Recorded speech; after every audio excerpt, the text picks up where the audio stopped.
we're continuing on now with our series that we've been doing, our Get to Know series, where we've been chatting with some of the key agents on our squad and just finding a little bit about them, about their philosophy, and pointing out the diversity that we have on the team, so that you know that if there's someone that you know and love that needs a little bit of help finding themselves a nice home or maybe selling their home, that there's always an agent that we have on our squad that might be just a perfect fit for you or your family. So Amy, why don't you introduce yourself to everybody, and we'll begin.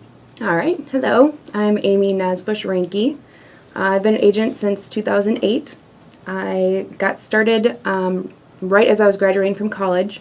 My dad's an entrepreneur, and I was going to school for entrepreneurship at the University of St. Thomas. Oh, great program. Yeah, it was Great fun. program. He got involved in investment properties up near St. Cloud in Richmond on the Horseshoe Chain. And he had been working with an agent up there, and he said, hey, if you want to go get your license, I'd rather pay you than pay them. So as I was graduating my last semester, I took the classes for real estate and got started. Started out just with the lake lots, selling those, and then going into it knowing wouldn't probably be a full-time thing, just doing it part-time. And so I've been helping family and friends, and of course I need to take any referrals, helping, and myself. I just sold and bought a new house for myself and my family as well. I have a 2.5-year-old little girl and a baby on the way, due at the end of October. Wow, congratulations. Thank So you. you have a really solid background in terms of our industry with entrepreneurship. I mean, our whole industry are self-employed people and that, but you do have a full-time job. Where do you work? Yep, I work at a manufacturing company up in Maplewood. It's actually owned by my dad. Okay. So I'm the controller there, the finance controller, and HR, and kind of wear a lot of different hats Sure. up there. It's a smaller company, but we're growing and very busy. So a good solid background in the business aspect of things.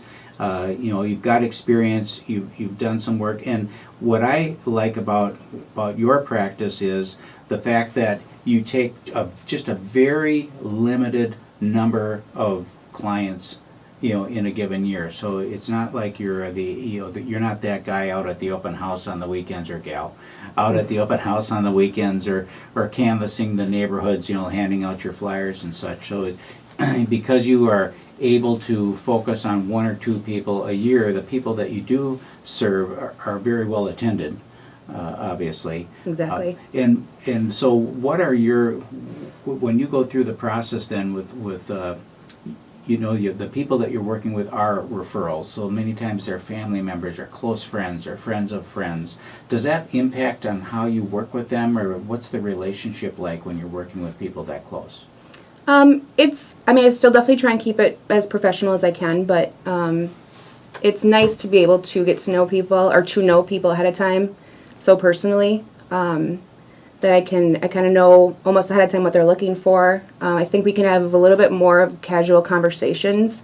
Both of us can be a bit more honest about what they're looking for going into a house. They're not too shy to say what they like or don't like, and I feel like when I'm looking for them, I feel like I know even a little bit more of what they're looking for, and I get really excited then when I find something. One of the exciting things with so much information available to buyers now, they can find houses on their own, but when I find one that I get really excited about that I don't think they've seen yet, then that's kind of the thing that I love, because I get excited for them because I know them so well, and I just get so excited to show them the house then, because I know, I think they're going to love it. We try to transfer that excitement that you have and that intimacy, that connection that you have to the other members of the team, because I think that kind of a connection is important no matter who you're working with.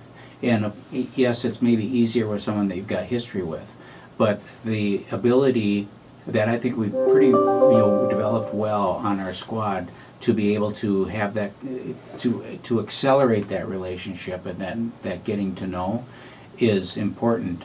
And it starts with you and with that's only who you work with. And so it's a model that we can look after. What challenges then do you have? Because sometimes, when we meet with people, we hear that, well, my cousin is a real estate agent, but I really don't want to work with family, because there's some challenges with that too. What are some of those things that crop up, and how do you deal with them?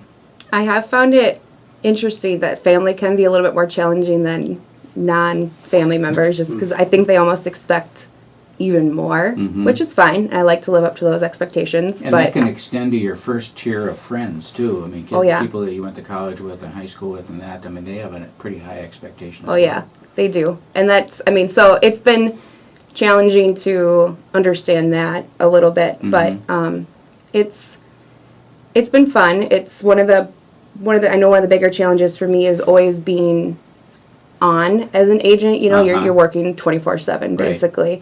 And in the beginning, that was something that was hard for me to accept, even with family and friends. You know, I was kind of thinking, exhausting. you know, why are you calling me on a Saturday? Right. But you know, I've gotten past that now. Of course, I've been doing it for 9 years, so it's something I know now that comes with the job.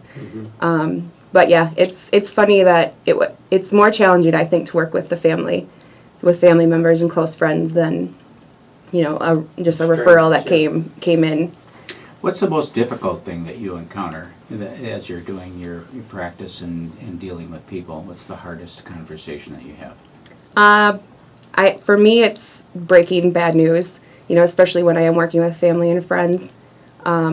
Like news such as if they see a house that they love and they're so excited to see it, but then I find out that it's actually pending and, you know, it's pretty much sold, or that an offer wasn't accepted. That's the most challenging for me, again, just because I do know most of my clients pretty well. So it's disappointing for all of us, all around. You hurt with them. Yeah, I do. Yeah, that's true. Do you prefer to work with the buying side of the transaction, or do you prefer to work with the listing side? I do really love buying. I love to look at houses. I love to, like I said earlier, you know, to find the house.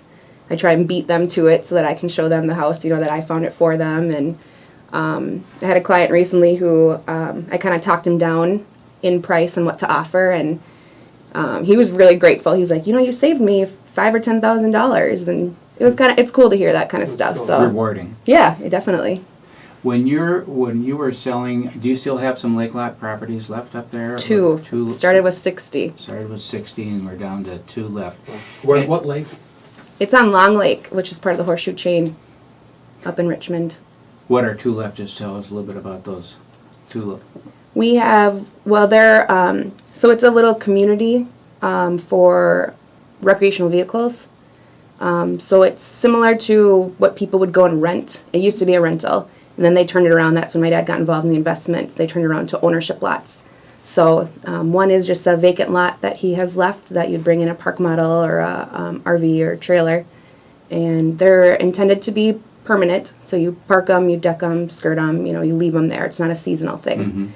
And then the other lot we have, he does have one park model on. It's lakefront, right by the beach. Can you take boats out on that lake and everything? Yep. It's a great lake. They're all connected. It's kind of like Lake Minnetonka, where you can go from lake to lake to lake. 14 different lakes. It's an interesting area. I didn't know anything about the area until we started up there. How far from the cities is it? It's about an hour and a half.